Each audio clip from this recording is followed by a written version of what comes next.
El 16 de diciembre de 1944, más de 500.000 soldados alemanes llevaron a cabo una contraofensiva sorpresiva en el bosque de las Ardenas, una región de Bélgica donde las defensas aliadas parecían escasas y débiles.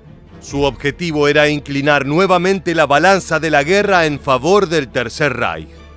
La batalla de las Ardenas resultó en un mes de enfrentamientos salvajes que regaron de sangre el terreno boscoso. Para el 25 de enero de 1945, con casi 85.000 bajas alemanas entre muertos, heridos, desaparecidos y prisioneros, la batalla concluyó en una de las victorias aliadas más costosas e importantes de toda la Segunda Guerra Mundial. Una pieza de dominó que inició un letal efecto en cadena que desestabilizó prácticamente a todo el ejército de Alemania. En este nuevo video de Historia Militar, queremos repasar los hechos más importantes de la batalla para comprender cuáles fueron los motivos de la derrota alemana en los bosques de las Ardenas. La situación alemana en el segundo semestre de 1944 era realmente preocupante. Luego del exitoso desembarco en Normandía y la Operación Bagration de la Unión Soviética, era evidente que la suerte estaba en su contra. La liberación de regiones ocupadas también fue un golpe duro a la industria militar nazi. La pérdida de valiosa materia prima ponía en aprietos al Tercer Reich. Albert Speer, ministro de Armamento y Producción de Guerra, calculó en septiembre de 1944 que Alemania solo tenía recursos para un año más de batalla. El caos político era tal que en julio de ese año Hitler sufrió un intento de asesinato del que escapó por muy poco. Era necesario llevar a cabo una contraofensiva exitosa que pusiera a Alemania nuevamente en carrera. Ese fue el germen de la batalla de las Ardenas. Cuando parecía que las fronteras nazis se encogían día a día, se hizo evidente una falencia en la brutal avanzada aliada en Europa. Las tropas norteamericanas estaban fatigadas y las líneas de aprovisionamiento se habían estirado demasiado. Había unidades enteras mal descansadas y mal nutridas, poniendo a la victoria temporal en peligro. El general Eisenhower y su personal tuvieron que hacer elecciones drásticas para poder reorganizarse. Por eso, en parte, se asentaron en la región de las Ardenas, Bélgica, un área que se podía conservar con un menor número de tropas y donde el terreno era favorable para acciones defensivas. Mediante el llamado a la guerra total, por el cual se puso a toda la población y la industria al servicio de un último esfuerzo bélico, Alemania logró componer nuevamente una fuerza considerable para un golpe maestro a finales de 1944. El plan fue elaborado por el mismísimo Hitler. Su idea era atravesar las defensas apostadas en las Ardenas para ingresar en Bélgica y capturar el importante puerto de Amberes. La operación tuvo fallas logísticas desde el principio. No estaba claro cuál sería la fase 2 del ataque y de lograr atravesar las Ardenas, cuál sería la estrategia para capturar Amberes. Los generales tenían sus dudas. Gerd von Rundstedt escribió en su diario: «Si llegamos al río Mosa deberíamos arrodillarnos y agradecerle a Dios, no hablemos siquiera de llegar a Amberes». Su entusiasmo era evidente. Otro grave problema en la planeación de la ofensiva alemana en las Ardenas fue el apuro por concretar una victoria importante. No hubo una correcta evaluación de las fuerzas defensivas aliadas, ni tampoco del combustible necesario para avanzar hasta llegar al puerto de Amberes.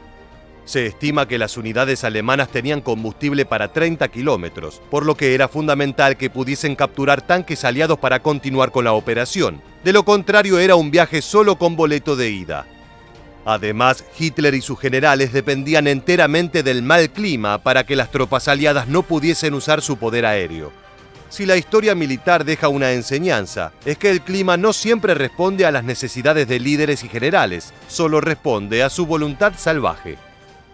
4 ejércitos alemanes formaron parte del ataque, un total de 500.000 soldados, 1.800 tanques y casi 2.000 piezas de artillería, a los que se sumaron 2.400 aviones de la Luftwaffe.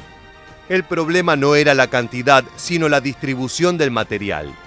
El flanco izquierdo, compuesto por el 7º ejército de Erich Brandenberger, no contaba con tanques ni vehículos y tenía apenas 200 piezas de artillería. Era la parte más débil y debía penetrar hasta Luxemburgo para preparar las defensas ante el eventual contraataque de las tropas del general Patton. Del otro lado había unos 80.000 soldados aliados que no esperaban una ofensiva de tal magnitud, ya que aún intentaban hacer pie en la nueva faceta de su campaña. No es sencillo establecer puntos fijos cuando todo el armamento que posees está apuntado a avanzar en líneas enemigas mediante tanques y vehículos. Los alemanes esperaron al pronóstico de mal tiempo para dar inicio a su contraataque maestro.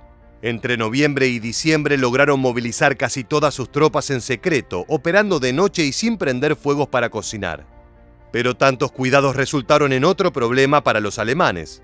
Los materiales fueron descargados muy lejos y las tropas debían recorrer un enorme terreno transportando las provisiones militares. Cuando comenzó la ofensiva el 16 de diciembre de 1944, los alemanes tenían tan solo 15.000 toneladas de munición de artillería. Teniendo en cuenta que consumían aproximadamente 1.200 por día, el ritmo era insostenible.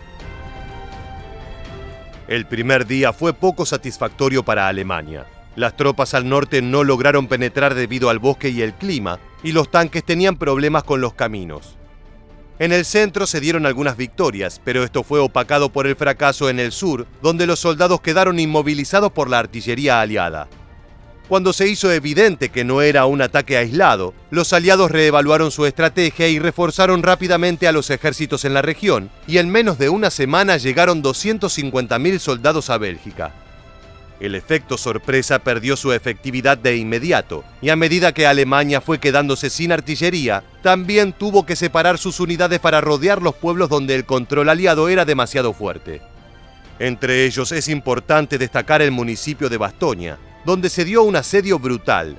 Era evidente que los alemanes no contaban con fuerza operativa para estirar demasiado tiempo la ofensiva, por eso intentan una estrategia de engaño. El 22 de diciembre ordenaron la rendición de las fuerzas norteamericanas rodeadas, y el comandante Anthony McAuliffe respondió ese ultimátum con una sola palabra: nuts, lo que podríamos traducir como ni locos. El combate por Bastoña se extendió demasiado como para que las líneas de provisiones alemanas fuesen efectivas. Mientras tanto, las masivas tropas del general Patton llegaron desde el sur y lograron enviar por vía aérea provisiones a los soldados asediados. El 16 de enero de 1945 culminó el asedio del municipio belga. El saldo final fue de 20.000 norteamericanos y 25.000 alemanes muertos por luchar por un pueblo de apenas 4.000 habitantes. En las otras regiones los alemanes no tuvieron mejor suerte. Las fuerzas aliadas ganaban posiciones a diario, haciendo retroceder a los soldados del Reich con ataques aéreos y fuego de artillería. La Luftwaffe no pudo hacer demasiado para revertir la situación.